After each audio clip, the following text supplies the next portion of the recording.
عجیب عجیب پاجامہ لوگ آ گئے. ایک صاحب کہہ رہے ہیں بولے اعلیٰ حضرت بھی آج کی اصطلاح کے مولائی تھے. شرم کرو بے وقوفو، پہلی بات تمہاری جو فیلڈ نہیں ہے اس میں تم منہ مارتے کیوں؟ ابھی اگر کوئی میرے پاس آئے کہ بھیا گھر بنانا ہے 5 منزلہ، تھوڑا اسٹیٹمنٹ نکال کر دے دو، کتنا سریا لگے گا، کتنا سیمنٹ لگے گا، کتنا بجری لگے گا، کتنا یہ لگے گا، تو یہ میرا کام ہے. میں اس کو اس کے اسپیشل کے پاس بھیجوں گا، خود ماتھا کھوڑی نہیں کروں گا.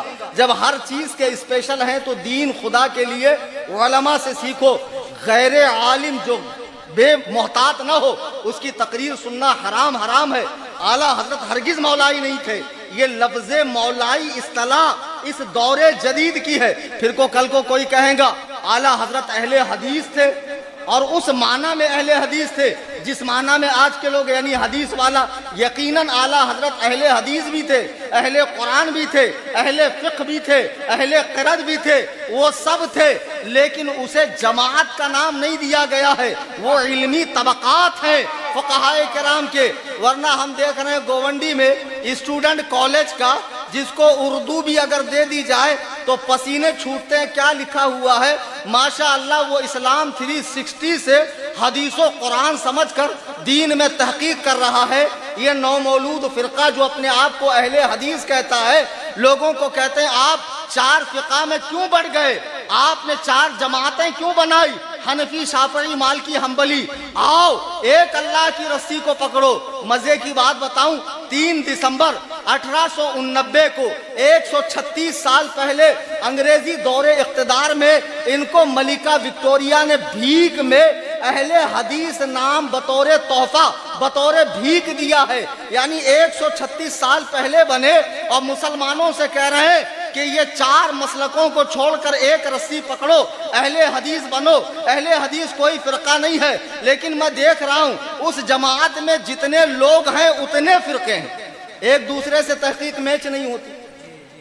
باپ کی تحقیق الگ، بیٹے کی تحقیق الگ. باپ بول رہا وطر 3 ہے، بیٹا بول رہا 1 ہے، پوتا بول رہا وطر ہے نہیں.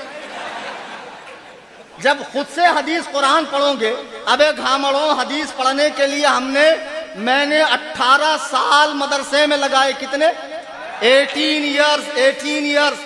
حافظ، قاری، عالم، فاضل، مفتی، بطور تحدیث نعمت پہ بتا رہا ہوں.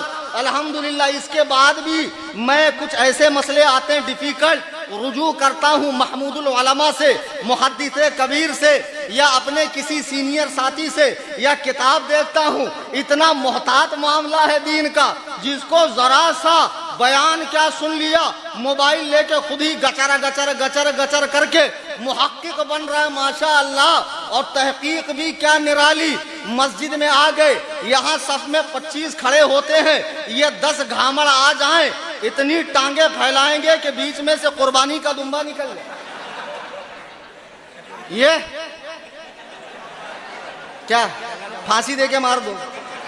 اگر حوالدار بلائے بیٹا ادھر آ، تو ایسے ہی پٹیلی میں تو آستین بستین چڑھا کے ایسے جانا، پھر دیکھ تیرے گوشت والے حصے کی حالت کیا ہوتی. ہاں ذرا سوچو، معمولی حوالدار یہ حلیہ برداشت نہیں کرتا، تو احکم الحاکمین کی بارگاہ میں آیا ہے جہاں لوگ تھر تھر کانپتے ہیں کھڑے ہونے کے لیے. اماں عائشہ فرماتی ہیں کہ آپ کے پائے اقدس میں ورم آ جاتا، سوج جاتے. میں عرض کرتی یا رسول اللہ اپنی حالت پر رحم کریں. حضور ارشاد فرماتے کیا میں اپنے رب کا فرما بردار بندہ نہ بنوں؟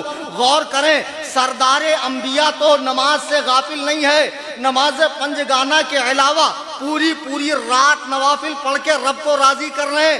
آج کے پیروں کو کس نے لولی پاپ دے دیا کہ جو خود تو اپنے آپ کو جنتی سمجھے ہوئے ہیں، مریدوں میں بھی پھوکٹ کی ٹکٹ بانٹ رہے ہیں جنت کی. اور مرید بھی مست ہے کہ قیامت کے میدان میں پیر صاحب کہیں سے آئیں گے، لٹھ والی سرکار، بال والی سرکار، جھاڑو والی سرکار، اڑیا پیر، گڑیا پیر، لٹیا پیر، چٹیا پیر، کڑے وڑے پہنے، بڑی تسبیح کی مالا ڈالے ہوئے. آؤ میرے مریدو، جنت تمہارا انتظار کر رہی ہے. ابے تو ڈھونڈتا ہی رہے گا، فرشتے وہاں اسپیشل تندوری بنائیں گے گھسیڑ کے سلیا. میرے پیر کہاں ہے؟ پھر تو ڈھونڈتا ہی رہنا. پیر پرستی کرتے کرتے مل گیا مجھ کو اللہ اللہ. جاہلو جہالت بند کرو، دین نام ہے، قرآن و سنت کے اتباع کا، بزرگان دین کی سیرت پہ چلنے کا۔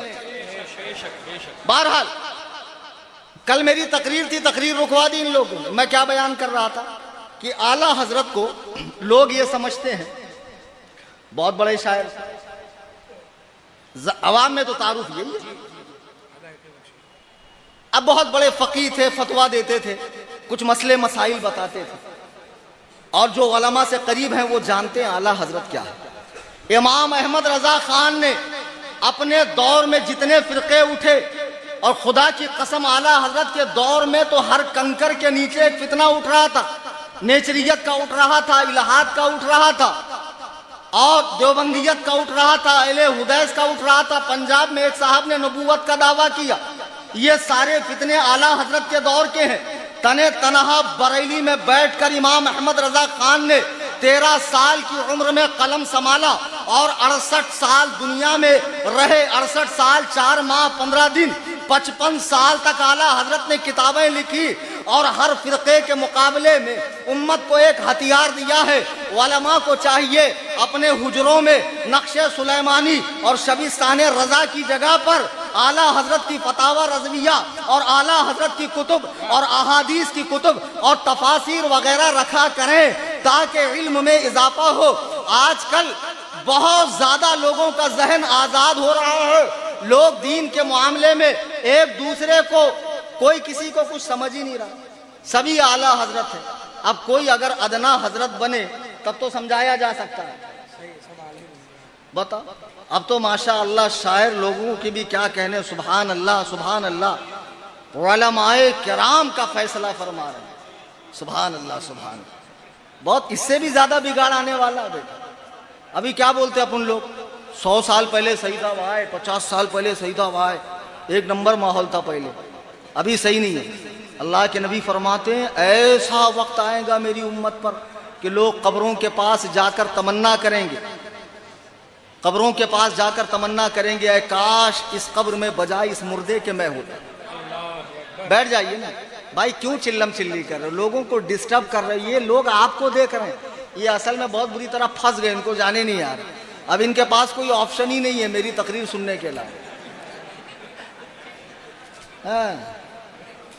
اور سب پہ میری نگاہ ہے، کون کیا کر رہا۔ ایک صاحب تو اسی بیچ میں 2 نیند مار لی۔